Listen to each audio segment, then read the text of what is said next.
Hi, I'm Francois from adventurebiketroop.com. Now in this video, I want to briefly chat about bike-to-bike communication systems. Now picture this. You and your wife are riding two separate bikes. You've been on the road for 3 months. You're in the western desert of Egypt, in the Sahara Desert, and you come to a police checkpoint in the middle of nowhere.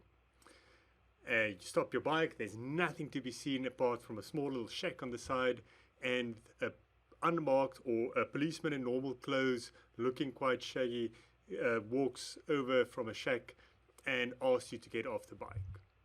Now without communication with the other rider, it's impossible to make a plan. Do you speed off? Do you turn around? Do you get off the bikes? Do you leave the bikes? What do you do? And this is actually something that happened to us. More than once, but this was quite a scary moment, and we ended up having tea with the guy in his shack with another policeman lying on the bed fast asleep, and they offered us breakfast. It's quite a weird situation, but you never know with situations like these, and it is very helpful to be able to communicate before you leave the safety of your bike. Now there are some advantages as well with from not having bike-to-bike communications. Like in our case, we didn't take any communication systems on this 3-month journey. Now the advantage was that we couldn't argue while on the bikes. We couldn't get fed up or tired or bored with each other's company because there was no way to communicate. So if you did see something on the side of the road, you had to wait till you stop in order to share that experience. And by the time you stop for the night to camp, you've got a whole day's worth of experiences to share around the campfire. Whereas if you can chat all day long, you might have nothing to say. So there are some advantages and disadvantages. But let's have a quick look at the different types of systems. We're not going to go into detail. If you want more detail, I wrote a post on this. You can check it out at adventurebiketroop.com/bike2bike. I'll also post a link in the description below. Now, the first way, the most obvious way, is just normal Bluetooth to Bluetooth. You get, these days, some of the modern helmets has Bluetooth built in. It's a simple microphone in the helmet with a earpiece or earphones. Earphones, that's the word. And you connect the two helmets, either your passenger and yourself, or another biker and yourself, via the helmets. Now the problem with Bluetooth is that it's sometimes unreliable. It might cut the connection for no reason. You also have to pair the two devices first. Some of the modern ones you just tap the helmets together. Others you have to, it's a more of a fiddly process, similar to when you pair your phone with a Bluetooth car device, etc. Now the advantage of Bluetooth is you can have multiple riders chatting to each other all the time. Whether this is good or bad is debatable, but Bluetooth is very convenient. Bluetooth is not that reliable over longer distances. You need line of sight.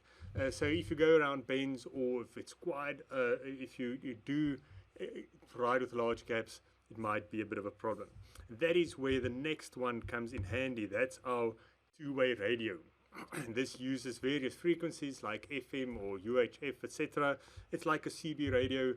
You can stash the physical handheld radio in your tank bag or in your jacket, and you then have to somehow connect it to your helmet, to the microphone and the headset or the earpieces. Now the advantages of radio is that it's much more reliable over longer distances. The radio signals bounce off buildings and rocks and boulders and mountains much better, so you can chat over longer distances. You still need line of sight more or less, but it's more reliable, and you have to then connect it to your helmet. So in this case, there's one of the most reliable options is wired systems. So the actual radio on your bike is wired to your helmet, and it's plugged into the bike, so it has a constant power source. Not like the Bluetooth that has a battery that you have to charge every day if you ride the whole day long. With the two-way radio, it's always charged up through the batteries, or through the bike's battery. Now the thing with the wired system is you have to remember to unhook it or to disconnect it when you get off the bike. Now this is not as bad as it seems. but for some it might seem inconvenient.